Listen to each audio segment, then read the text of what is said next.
Sejujurnya, salah satu jenis ceramah yang paling saya tidak senangi adalah nasihat pengantin. Saya paling tidak senang diundang ceramah nasihat perkawinan. Kenapa? Setiap saya melihat pengantin baru, rasanya saya mau pengantin lagi. Nah, ibu bapak, saudara-saudara sekalian, karena yang menikah ini adalah adik saya, adik ibu yang beda ibu, beda bapak.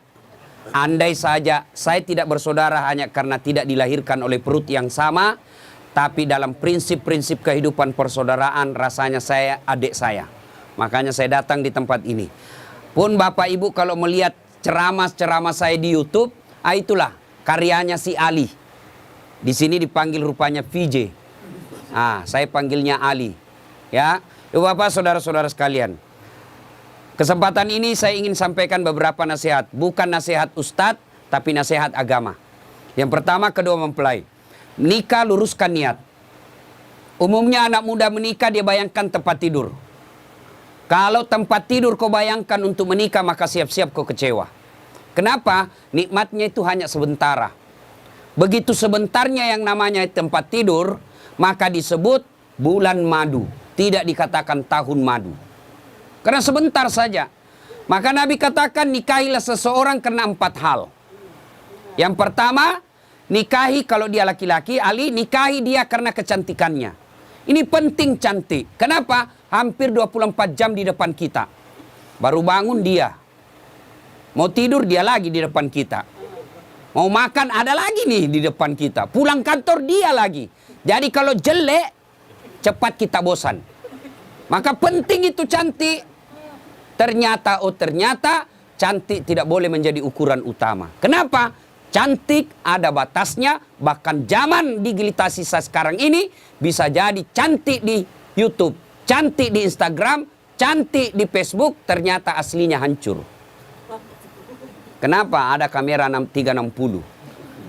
Putih mukanya, hitam lehernya. Cantik memang dia kalau di Facebook, tapi ketika diketemu aslinya jelek. Maka kecantikan ada batasnya. Okelah original kecantikannya. Sweet 17 kau cantik, 20 tahun kau cantik, 17 tahun kau cantik, tapi balik itu angka 17. 71 masih cantik, enggak lagi. Biar kau pakai dandanan apa kalau sudah keriput hancur itu cantiknya. Ya, yang kedua kata Nabi, nikahilah dia karena keturunannya. Wajib kita lihat keturunannya, tapi ternyata tidak boleh jadi prioritas. Kenapa? Ada orang bapaknya Nabi, anaknya pengkhianat. Anaknya Nabi Nuh. Ada orang bapaknya pengkhianat, anaknya jadi Nabi Ibrahim alaihissalam. Boleh melihat keturunannya, tapi tidak boleh menjadi prioritas. Kenapa? Karena ada orang bapaknya ulama, anaknya jadi penipu. Yang ketiga kata Nabi, nikahilah seseorang karena kekayaannya. Penting ini kekayaan. Itulah orang Bugis katakan, komelo komak bene mita ko irong kayu mau decengi. Kalau kau mau menikah, lihat kamu apa yang kamu bisa hidup di situ. Tapi ternyata tidak boleh jadi prioritas. Kenapa? Harga diri seorang laki-laki jangan kau gantungkan hidupmu sama mertuamu. Insyaallah kalau orang Bugis tidak. Bapak saya sempurna sampaikan kepada orang tua mempelai, insyaallah Bapak tidak dikecewakan oleh saudara Ali. Setahu saya yang selihat secara kasat mata, langka juga laki-laki seperti Ali.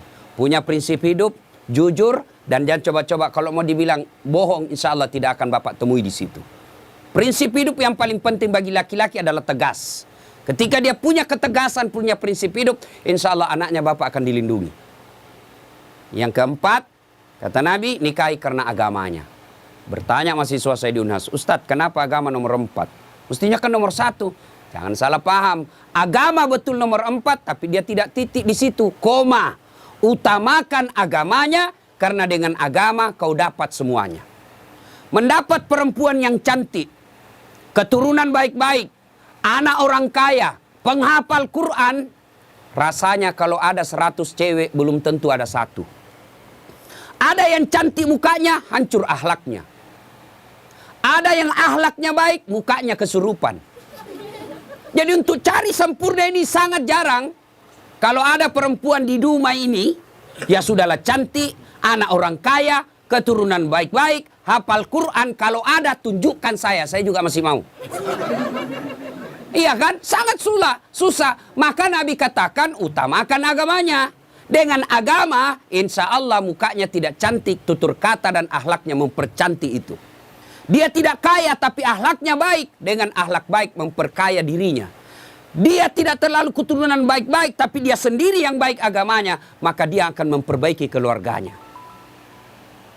Nah ibu bapak, kita kan mau semuanya. Saya pernah rasakan Pak. Saya dulu sebelum menikah 7 tahun saya sengsara cari istri. Saya cari yang tinggi karena saya pendek. Begitu saya dapat cewek cantik, putih, bersih, tinggi. Saya bilang sama teman saya, enaknya jadi istri ini memperbaiki keturunan. Dia dengar rupanya, dia balik sama saya. Ayo kau rusak keturunanku. Saya cari yang tinggi. Saya cari yang kerja, saya cari yang cantik, keturunan baik-baik. Tidak dapat-dapat. Akhirnya saya luruskan niat saya. Ya Allah, saya cari penghafal Quran. Alhamdulillah saya luruskan niat saya. Dapatlah yang baik, penghafal Quran, keturunan baik-baik, cantik juga. Bahkan saya waktu mau menikah, saya tidak pernah melihatnya, tidak pernah tahu, tidak pernah lihat fotonya. Hanya sekali saya ketemu ibunya, hari Ahad saya ketemu, Jumat saya pergi melamar. Begitu saya lamar, dia bilang ibunya, Alhamdulillah, memang saya ketika haji umroh, saya nasar siapapun yang lamar anakku kalau baik agamanya, saya terima. Dalam hatiku aman, masuk gigi 1. Aman. Alhamdulillah. Maka adik-adik ini yang masih jomblo-jomblo fisabilillah. Kalau kau mau menikah jangan lihat cantiknya. Jangan lihat keturunannya baik-baik. Jangan lihat itu saja. Tapi utamakan agamanya. Karena dengan agama kau akan dapat semua-semuanya. Nih ya. Yang kedua nasihat buat pengantin. Ya. Nasihat buat pengantin. Besok-besok kalau kau mau bahagia. Rumusnya adalah birrul walidain. Muliakan orang tua. Muliakan orang tua. Maka Dinda Ali, selesai kau nikah ini, nasihati istrimu baik-baik. Saya selesai nikah, saya bilang sama istri saya, boleh kau marah sama saya, boleh kau maki-maki saya, boleh kau hina saya, boleh kau lempar kepalaku, yang penting tidak kena. Satu yang tidak boleh, jangan kau pernah hina orang tuaku. Sampaikan itu. Ya. Karena kadangkala ada suami durhaka sama orang tuanya gara-gara istrinya yang tidak bisa menerima takdir orang tuanya. Tuh, camkan baik-baik. Tidak ada kebahagiaan dalam rumah tanggamu kalau orang tuamu kau hina. Tidak ada kebahagiaan dan berkah Allah dalam rumah tanggamu kalau orang tuamu kau tidak servis baik-baik. Tidak usah kau cari muka sama wali kota. Tidak usah kau cari muka sama keluargamu yang anggota DPR. Tidak usah kau cari muka sama keluargamu yang pejabat. Kau mau bahagia, muliakan orang tuamu. Maka prakteknya, datang orang tuanya Ali, PJ, maka berikan kalau ada rezeki, si Vina yang datang. Bu, Pak, ini ada duit 50.000. Allah tidak lihat nilainya. Allah tidak lihat banyaknya. Yang Allah lihat adalah niatmu untuk memuliakan orang tua. Orang tuanya Vina yang datang, Ali yang maju. Nah, Bu, ini. Jangan malah sembunyi-sembunyi. Datang orang tuanya Ali, Ali kasih mamanya, ini mak jangan kasih istriku. Sudah salah itu. Ya, maka muliakan orang tuamu. Insya Allah, ridallah fi ridal walidain, suktillah fi suktil walidain.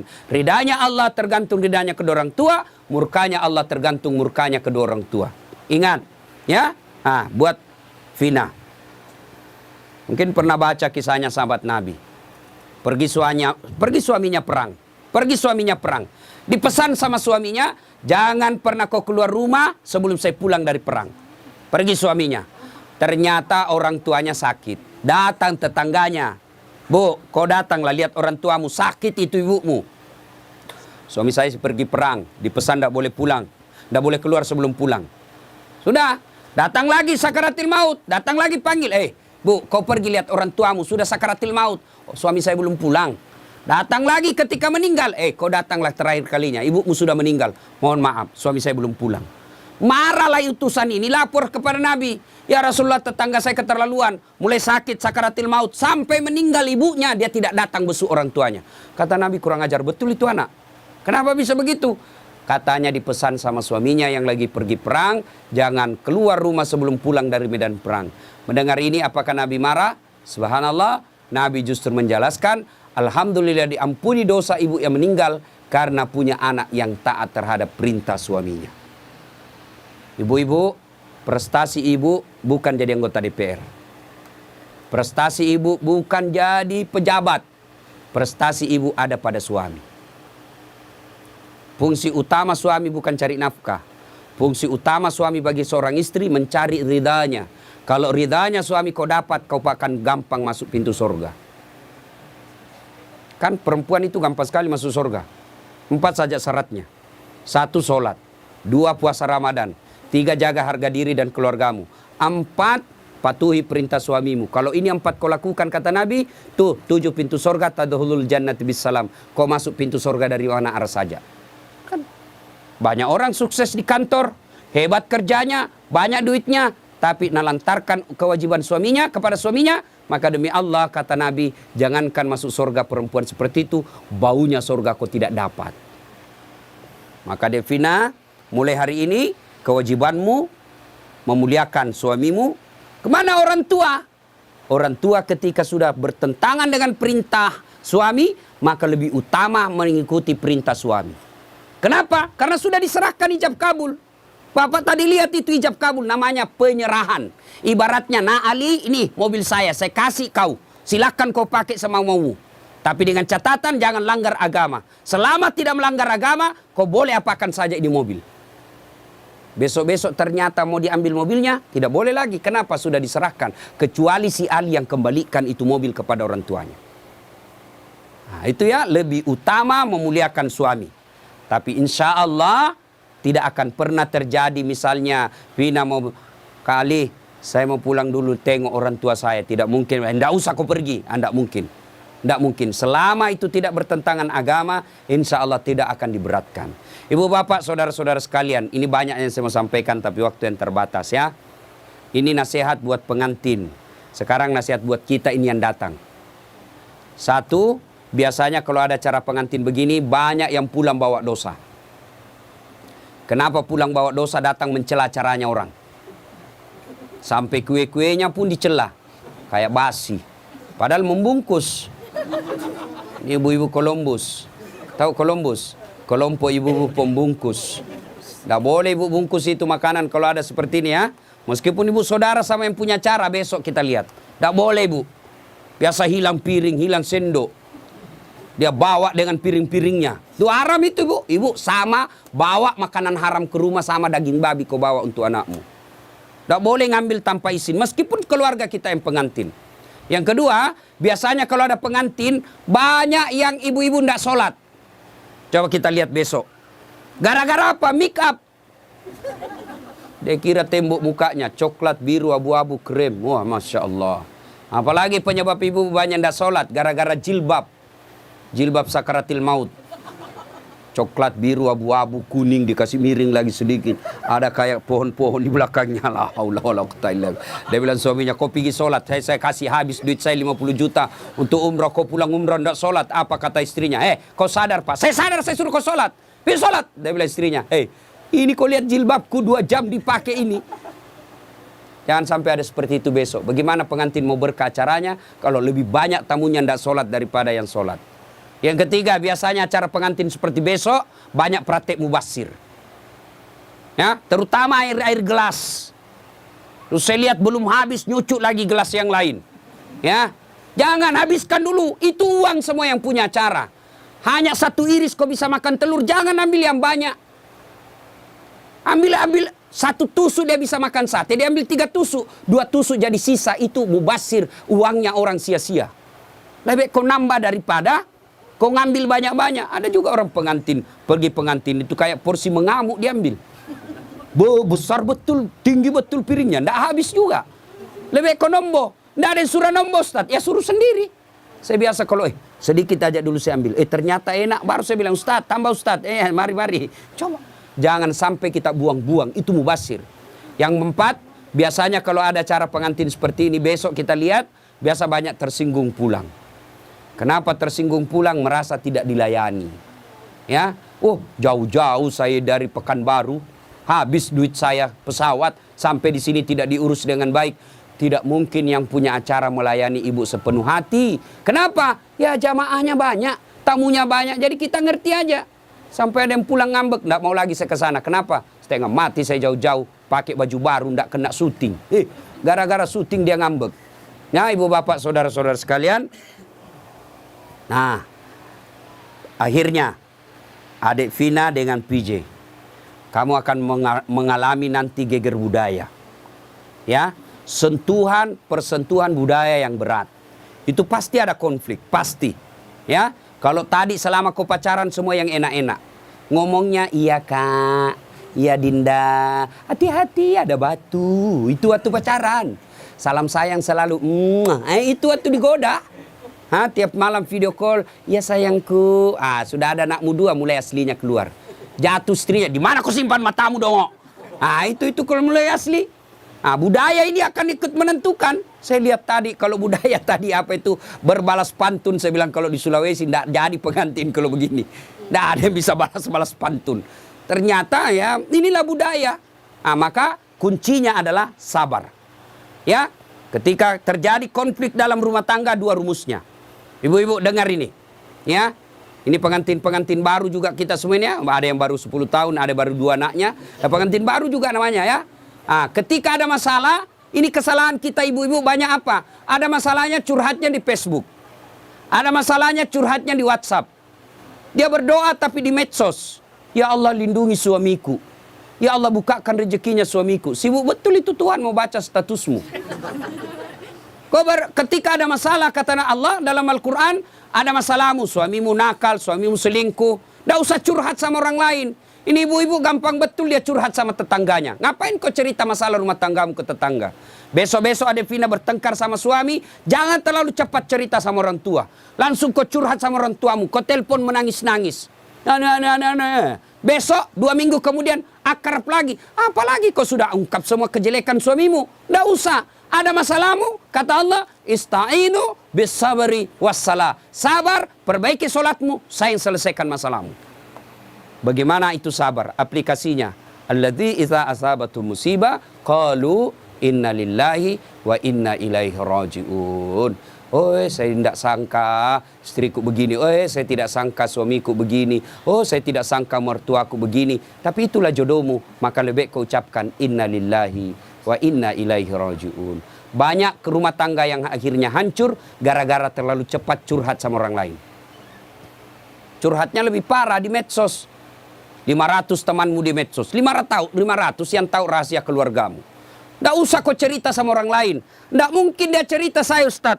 Dia masih sepupu saya. Siapa yang menghalangi Nabi dakwah awal-awalnya? Abu Sufyan. Siapa itu Abu Sufyan? Sepupu 1 kalinya Nabi. Tidak mungkinlah dia cerita saya Ustaz. Dia masih saudara saya. Siapa yang dorong Nabi Yusuf masuk ke sumur? Saudaranya. Tidak mungkinlah dia begitu. Dia makcik saya, dia pacik saya, saudara bapak saya. Siapa? Abu Lahab. Saudaranya bapaknya Nabi. Jadi barangkali ketika kondisi normal rumah tanggamu, tidak ada yang sentimen. Tapi ketika kondisinya lain dari yang biasa, dia lihat rumah tanggamu bahagia. Dia lihat rumah tanggamu kaya. Dia miskin saudaramu. Saudara sekandung. Belum tentu dia baik. Ada namanya dengki. Ini setan masuk. Dia hasutlah kau. Ketika situasinya lagi labil emosimu, kau tidak stabil marahmu, datang saudaramu belum tentu niatnya baik, dia mau sama nasibnya sama kamu, susah juga rumah tanggamu, maka dia hasut kau yang tidak benar. Maka ada masalahmu jangan curhat sama manusia, tidak usah, lebih kau curhat kepada Allah, bangun sholat tengah malam, ngadu kepada Allah. Termasuk ibu-ibu nih, yang sudah mulai tua, muka-muka sakaratil maut, suami mulai lain-lain, tidak usah kau curhat sama orang lain, curhat kepada Allah. Ya Allah, Engkau yang memelihara suami saya. Ya Allah, lindungi suami saya. Ya Allah, bahagiakan rumah tangga saya. Allah sudah janji, ud'uni astajib lakum. Minta kau sama saya, pasti saya kasih. Itu janji Allah. Ya, maka ibu-ibu, saya yakin di sini semua punya rumah mata. Adakah rumah tangga yang tidak ada masalahnya? Kira-kira ada rumah tangga yang tidak ada masalahnya? Tidak mungkin. Jangankan manusia biasa, Nabi saja ada masalahnya. Dalam rumah tangga, dalam struktur keluarga, Nabi diusir. Diusir dari Mekah kan, hijrah ke Madinah. Siapa yang usir? Bukan orang lain. Siapa? Pamannya sendiri. Dalam ekonomi, apa Nabi kaya? Tidak, Khadijah tadinya kaya, miskin setelah bersuamikan Rasulullah. Sampai dijelaskan pernah 3 hari 3 malam tidak makan. Itu Nabi. Dalam kesetiaan rumah tangga, Nabi pernah diuji dengan kesabarannya. Dengan cara apa? Aisyah difitnah selingkuh. Itu Nabi, apalagi kita. Ada yang bilang sama Ustaz, hebat betul rumah tangganya. Kenapa? Bahagianya rumah tangganya. Kenapa kau tahu? Itu foto-fotonya di Facebook, romantisnya. Ya itu foto di Facebook berapa menit kita bisa bikin. Bodoh itu namanya kalau bertengkar dia share di Facebook. Beleng-beleng namanya itu. Tak mungkin lah, semua yang baik-baik. Maka begitu ada masalah, ista'inu bis-sabri was-shalah. Sabar saja. Yang kedua, perbaiki sholat. Nah, ini sholat yang jadi masalah. Ya, apalagi kalau pengantin baru. Subuh terutama. Allah kasih toleransi. Tapi sekarang sudah modern, Pak. Ada air hangat, ada air sudah tidak seperti pengantin baru dulu kan.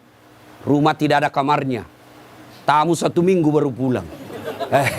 Bingung kita, Pak. Mau cari kamar tidak ada. Malu-malu lagi. Kamar mandinya dibawa pula. Mau mandi dilihat jauh orang basah kepala. Tidak enak.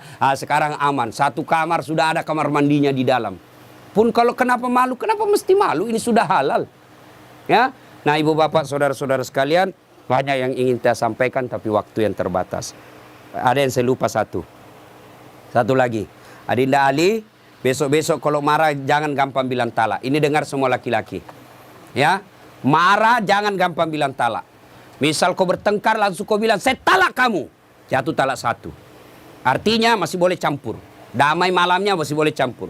Tapi ketika kau bilang saya talak kamu, 5 menit kau banting pintu saya talak kamu, jatuh talak 2. Artinya kamu tidak boleh campur sebelum nikah ulang. Panggil 2 saksi, ibu bapaknya, ada mahar, ijab kabul, baru boleh campur. Nikah ulang. Kalau kau tidak nikah ulang campur, sama hukumnya kau berzina. Bagaimana kalau dia saya talak kamu? 5 menit kau saya talak betul kau. Keluar dari rumahnya dia, banting pintu, saya talak kau cilaka. Jatuh talak 3. Artinya apa? Harus cerai dulu baik-baik. Lalu dia nikah dengan dia menunggu 3 bulan. Lalu menikah dengan laki-laki lain.